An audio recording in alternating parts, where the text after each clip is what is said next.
Ta-da! Here we are again. Hi there. You know, it's scripture smile mile time. Okay, smile mile time. But before we get to smile mile, there may be some of you may have been wondering about that big storm we just read about. Well, did I make that up? Actually, I have lived through a couple of storms like that. And here in Arizona, whoo, the winds come in from the east and they do blow like crazy and strong. And we get haboos. That means the dust is so heavy that you can't see your hand in front of your face, much less the house across the street. So yeah, it does get rather windy and rain and pelts, but in Arizona it doesn't last that long. However, I did live through a long-lasting storm like what I wrote about. I was about 4, maybe 5, and the family had gathered up in Three Rivers, California, at my grandparents'. Now, they had bought an old lodge. It had 18 bedrooms. And yeah, us kids went to every room in the house to see what it was like. Well, there was one particular night, it must have been a Friday night, date night, because all the adults were gone, and just us kids, we're all cousins, except my aunt, Annie LaWanda. Well, now, she's only 7 years older than me. Yeah, she was a caboose for Grandmama. So she was maybe 11 or 12. And she and a couple of other teenage kids, they were left in charge, all of us. And the storm hit. And oh, crash, thunder, lightning, all the works. And what happened? She said, let's go up and watch the lightning.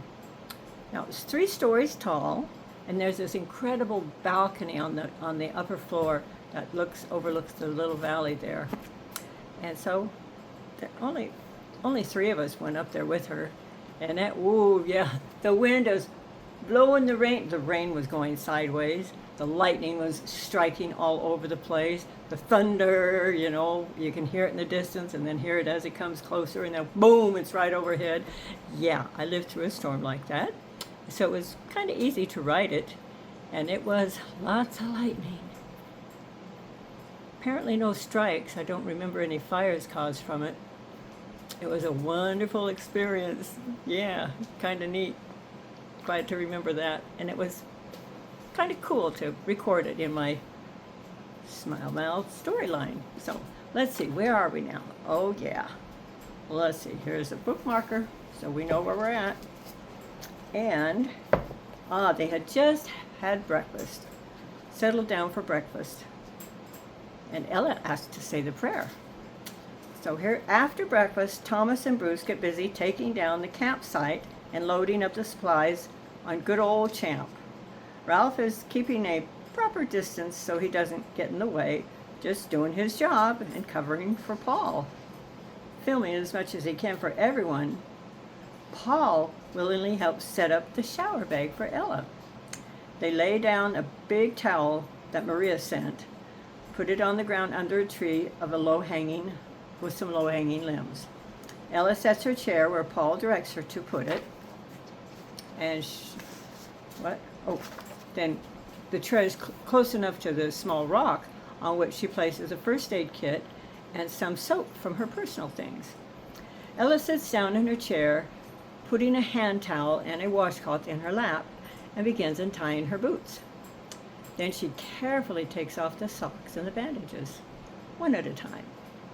She places her feet on the towel on the ground, and oh my, she is surprised as she notices, even with boots on tight, those feet of mine got really dirty. She rolls up her pant legs as high as she can, then takes off her jacket, hangs it on the back of the chair, and shivers a bit as she leans forward. Paul notices and asks, "Are you cold?" Sure. Ella sheepishly looks at him and grins and replies, "Not really, just anticipating that cold water on my head." They chuckle a little at that. They are using one of Ella's water bottles for her foot and hair shower. Paul assures her he can control the amount coming out so none will be wasted. A little to get wet, then she has to soap up her hair and use that soapy water from her hair to lather up the washcloth to clean her feet. Ella takes a deep breath, bends over in her chair and says, "Okay, let her rip." Oh no, it's let her drip. That's right. Okay, Paul is amused and slowly turns the knob. Ella leans forward a bit more and gasps as the first cold drops of water careen down onto her head and all the way through to her feet. Then she settles in and does her job. Soap is not as good as shampoo. She just needs to lather it up good, and it will do for this adventure. Her feet are not as tender as she was expecting. Again, she praises Maria's miracle stuff. That's savvy of Maria's. She notices that the cuts on her wrists and her face from yesterday don't hurt a bit with all this soapy water running on them. I am so blessed, she says, as she tends to her feet and her hair. After she is thoroughly soaked up, Paul turns the knob again and slowly allows a bit of water to trickle down on her head for the rinse cycle. Thomas passes by as he is helping to load the supplies and candidly remarks, "You could have just poured water from the bottle, you know." Ella jokingly replies, "Well, what's the fun of that? This is a new adventure for me." Thomas grins and says, "You and your adventures." Then he keeps right on with his task at hand. Ralph dutifully tags along after Thomas, making sure to get a good shot of the hair washing event. He shrugs one of his shoulders as he looks at Paul and whispers, "Looks like it might be a good day." They both smile. Bruce calls out that it's almost time to finish up loading and head out.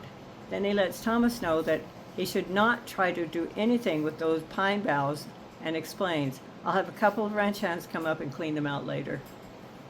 Ralph is curious about that and asks, I've noticed this pine forest has very few pine needles on the ground." Bruce explains, "And no standing dead trees. We only allow a few dead branches on the ground in camping areas. Need them for campfires. Anyway, it's something Charlie learned. He was a sponge at learning helpful things from the forest he wanted to have someday. He wanted to learn as much as he could about tending green trees when he visited the Black Forest in Germany while he was stationed over there. Keeping it clear of dead trees and too many fallen branches helps keep down the possibility of forest fires, especially when there's lightning around. And we also clear the brush. Not all of it is needed for a healthy forest. We have 2 of our ranch hands and their horses trained to be hotshots so we can keep our forest safe. We also harvest our trees. We keep our forests thinned out so the trees can breathe and find the sunshine. That way we have a healthy forest. Thinning is the term foresters apply for the removal of some trees from a stand to give others room and resources to grow. The large trees simply need more water, more nutrients, and sunlight than they did when they were smaller. Ralph is very impressed. Thomas thoughtfully adds, "Now that you mention it, I do remember watching some of those training sessions. Lots of work is involved." Bruce agrees and replies, "Better to work hard and learn what might be needed than to be sorry for what you didn't learn." Ralph smiles and speaks up, "I know that's one from my scouting days. Be prepared." They all agree on that.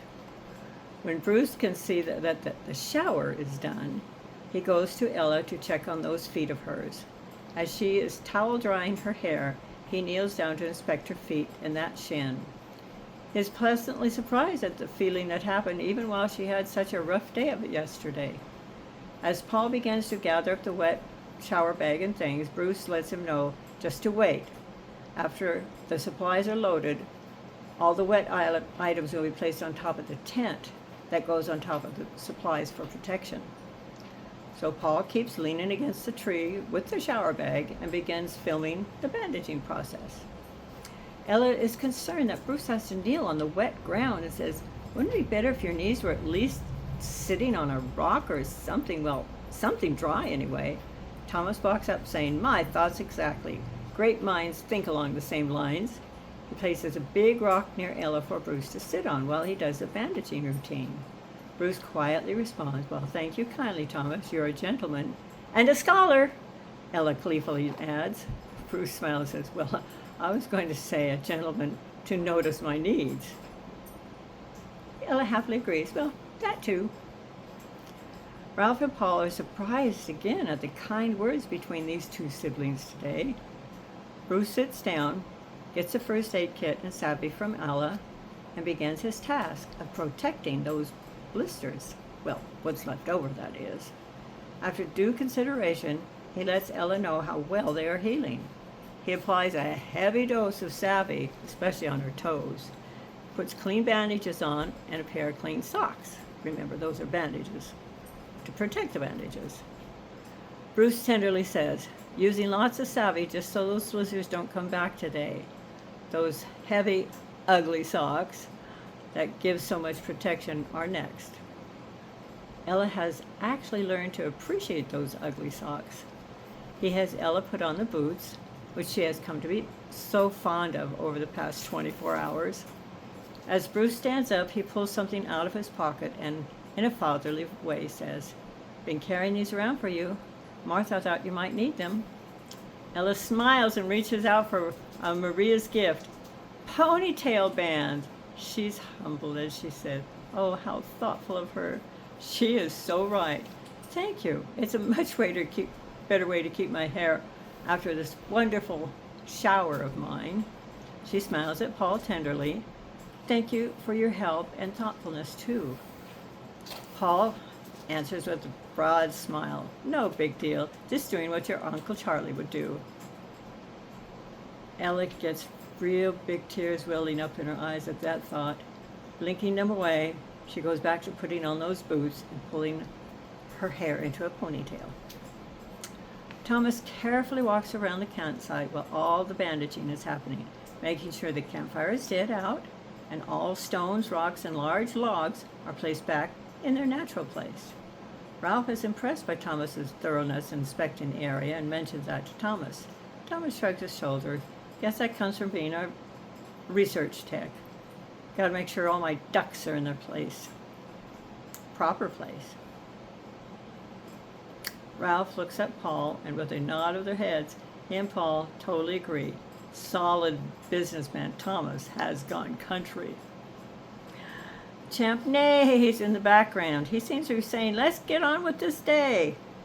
Ella lovingly calls out to him as she's tying the last boot. "We're almost done, Champ. Then we can get back on the trail you love so much." She finishes the boot, pulls her hair quickly into a ponytail, jumps up, puts on her backpack, and is ready for the day's adventure. And guess what? Yep, time is up. We'll come back tomorrow and see where they're going to be hiking and what they're going to be doing. And gee, what are you going to be doing today? I'll bet you're going to go out and about trying to do what Jesus would do with your family and friends. So, as you do, remember, Jesus loves you. Bye-bye, and love hugs from Grama Jean.